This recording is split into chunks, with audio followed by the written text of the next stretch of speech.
Hello friends. आप सभी का स्वागत है मेरी पोस्ट में। एक ऐसी घटना जिसने भी सुना और देखा उसका दिल दहल गया। मकान मालिक और पड़ोसियों की मौजूदगी में घर का दरवाजा खोला जाता है, लेकिन दरवाजा खुलते ही अंदर से इतनी तेज बदबू आती है कि सभी पीछे हट जाते हैं। कुछ देर बाद हिम्मत कर फिर से वो अंदर जाते हैं। फर्श पर हर तरफ खून के निशान थे। खून की एक सूखी हुई लकीर कमरे में रखे फ्रिज तक जा रही थी। जैसे ही फ्रिज का दरवाजा खुला, एक चीख के साथ सभी लोग उल्टे पैर कमरे से बाहर की तरफ भागते हैं। उस एक पल में उन्होंने जो कुछ फ्रिज के अंदर देखा वो दिल दहलाने वाला था।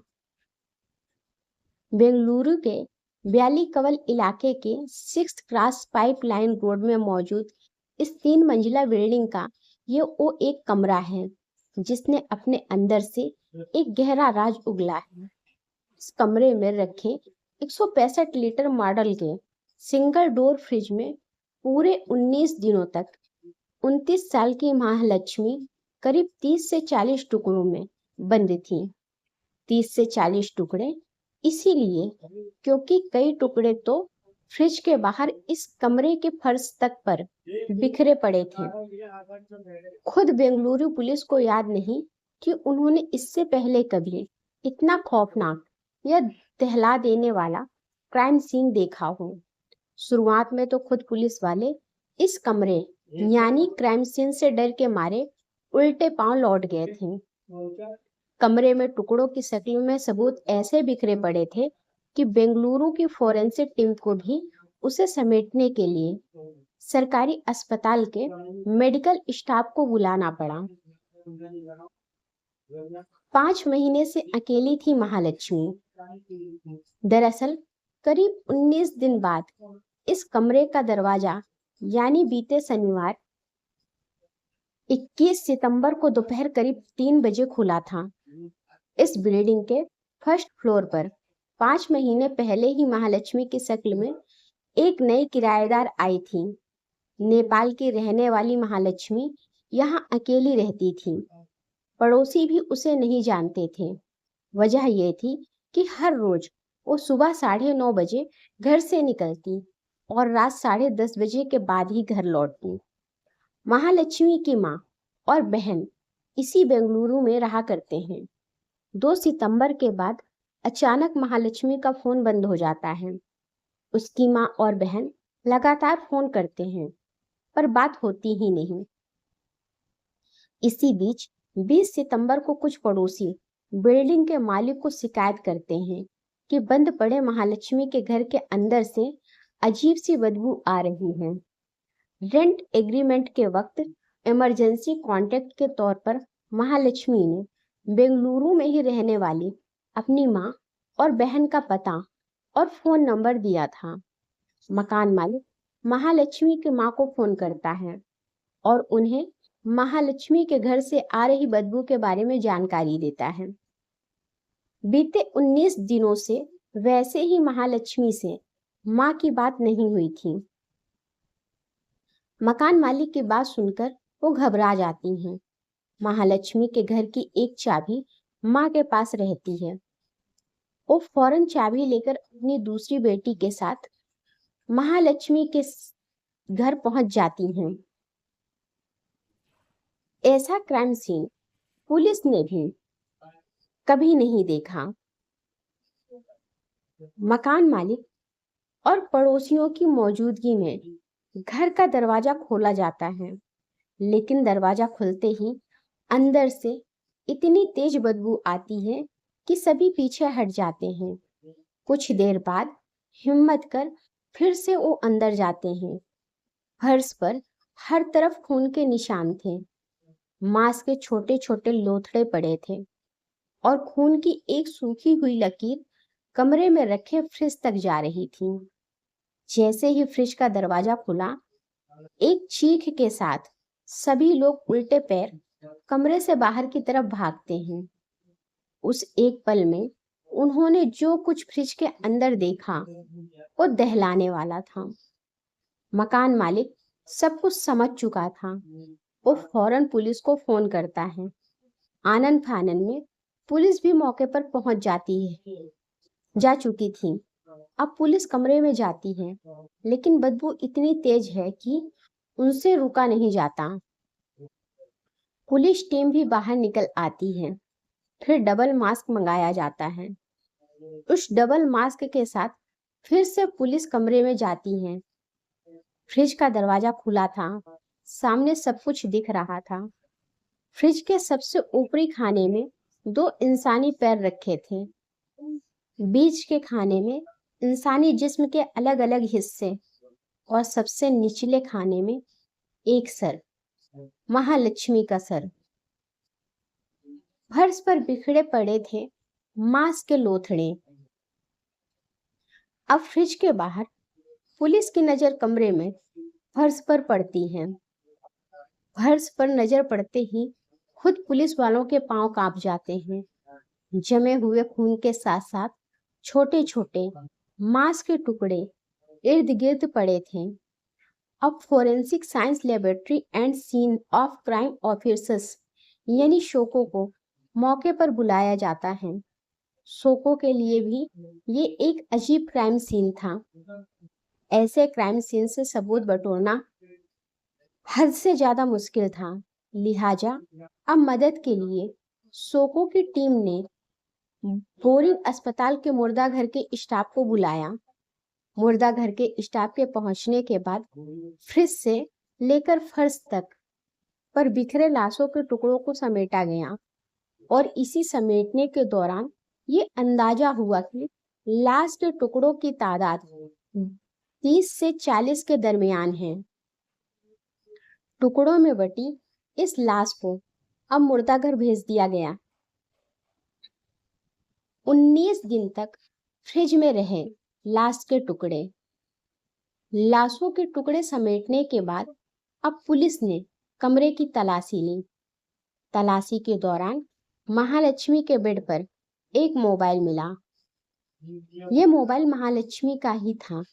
जब मोबाइल के लिए CDR यानी कॉल डिटेल रिकॉर्ड को चेक किया गया तो पता चला कि इस फोन से आखिरी कॉल 2 सितंबर को किया गया था। 2 सितंबर के बाद से ना तो इस फोन से कोई कॉल किया गया और ना ही कोई रिसीव किया गया। इसी से बेंगलुरु पुलिस ने अंदाजा लगाया कि महालक्ष्मी का कत्ल 2 से 3 सितंबर के दरमियान ही हुआ है। पर सवाल ये है कि आखिर किसी ने महालक्ष्मी को इतनी बेदर्दी से क्यों मारा? आखिर उससे उसकी क्या दुश्मनी हो सकती है? वो कातिल कौन है? तो अब बेंगलुरु पुलिस की तफ्तीश शुरू होती है। साल भर से पति से अलग रह रही थी महालक्ष्मी। महालक्ष्मी की माँ और बहन से शुरुआती पूछताछ के बाद पता चलता है कि 2019 तक यह पूरा परिवार नेपाल में ही रहा करता था। 2019 में ही महालक्ष्मी की हेमंत दास नाम के एक नेपाली लड़के से शादी हुई। शादी के बाद दोनों रोजगार और बेहतर जिंदगी की उम्मीद लिए नेपाल से बेंगलुरु पहुंचते हैं।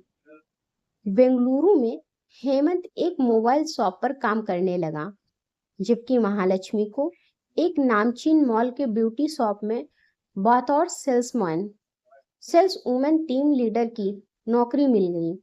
दोनों बेंगलुरु के ही नीला मंगला इलाके में किराए के घर में रहने लगे। बाद में दोनों को एक बेटी हुई। 2023 तक सब कुछ ठीक था, लेकिन 2023 में हेमंत और महालक्ष्मी अलग हो गए। बेटी हेमंत दास के साथ ही रहती थी, जबकि महालक्ष्मी ने वैली कवल इलाके में 5 महीने पहले ही यहाँ किराए का एक कमरा ले लिया। अब वो यहाँ अकेली रहती थी। हर 15 दिन या महीने में एक बार वो अपनी बेटी से मिलने हेमंत के घर जाती थी। पहला शक लव ट्रायंगल की थ्योरी पर। तफ्तीश के मुताबिक हेमंत और महालक्ष्मी के बीच की इस दूरी की वजह लव ट्रायंगल थी। हेमंत को शक था कि उत्तराखंड के रहने वाले एक हेयर ड्रेसर अशरफ और महालक्ष्मी के बीच अफेयर चल रहा है। इसी बात को लेकर हेमंत और महालक्ष्मी के बीच काफी झगड़ा होता और इसी झगड़े की वजह से करीब 9 महीने पहले महालक्ष्मी हेमंत से अलग रहने लगी थी। कुछ महीने माँ और छोटी बहन के साथ रही और फिर 5 महीने पहले किराए के इस घर में आ गई। पड़ोसियों के मुताबिक महालक्ष्मी आस पड़ोस में ज्यादा लोगों से घुली मिली नहीं थी। वो किसी से बात भी नहीं करती थी। रोजाना सुबह 9:30 बजे काम पर चली जाती और रात 10:30 बजे के बाद घर आती। पड़ोसियों ने कुछ मौकों पर एक अजनबी को महालक्ष्मी को घर से पिक और ड्रॉप करते जरूर देखा, लेकिन वो कौन है वो नहीं जानते। बेंगलुरु पुलिस के मुताबिक वो इस बात का पता लगाने की कोशिश कर रही है कि आखिर वो अजनबी है कौन। बकौल पुलिस बहुत मुमकिन है कि महालक्ष्मी का कातिल वही अजनबी हो। हेयर ड्रेसर से अफेयर का था शक। बेंगलुरु पुलिस के मुताबिक वो अब तक महालक्ष्मी के पति हेमंत दास और उस हेयर ड्रेसर अशरफ, जिस पर हेमंत को शक था, उससे लंबी पूछताछ कर चुकी है। लेकिन इन दोनों से शुरुआती पूछताछ के बाद पुलिस इस नतीजे पर पहुंची है कि महालक्ष्मी के कत्ल में इन दोनों का कोई हाथ नहीं है। इन दोनों के मोबाइल के कॉल डिटेल रिकॉर्ड 2 सितंबर से 19 सितंबर तक की इनकी लोकेशन में ऐसा कुछ नहीं मिला जिससे इन पर शक किया जा सके। तो फिर सवाल है कि आखिर महालक्ष्मी का कातिल कौन है? कौन है जिसने इतनी बेदर्दी से उसका कत्ल किया और लाश के टुकड़ों को फ्रिज में ठूंस दिया? पुलिस को एक अजनबी पर शक तो बेंगलुरु पुलिस के मुताबिक खुद महालक्ष्मी के मोबाइल के कॉल डिटेल से शक की सुई एक अजनबी की तरफ घूम रही है। हालांकि बकौल पुलिस उस अजनबी की जानकारी उनके पास है, उसका नाम भी उन्हें पता है। यहाँ तक कि ये भी पता है कि महालक्ष्मी के कत्ल के बाद वो भुवनेश्वर के रास्ते पश्चिम बंगाल जा चुका है। पुलिस इसीलिए उसके नाम का फिलहाल खुलासा नहीं करना चाहती ताकि वो अलर्ट ना हो जाए।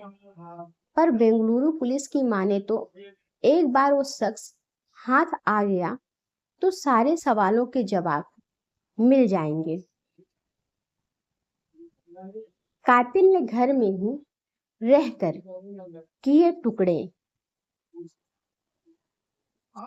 पुलिस तफ्तीश में ये भी पता चला है कि 2 सितंबर यानी जिस दिन से महालक्ष्मी गायब हुई और उसका मोबाइल बंद, तब से महालक्ष्मी के घर पर कभी कोई नहीं आया। यहाँ तक कि पड़ोसियों ने भी 2 सितंबर या उसके बाद कभी महालक्ष्मी के घर से कोई ऐसी आवाज नहीं सुनी जिससे उन्हें शक होता। हालांकि क्राइम सीन को देखने के बाद पुलिस का मानना है कि महालक्ष्मी का कत्ल इसी कमरे में हुआ था।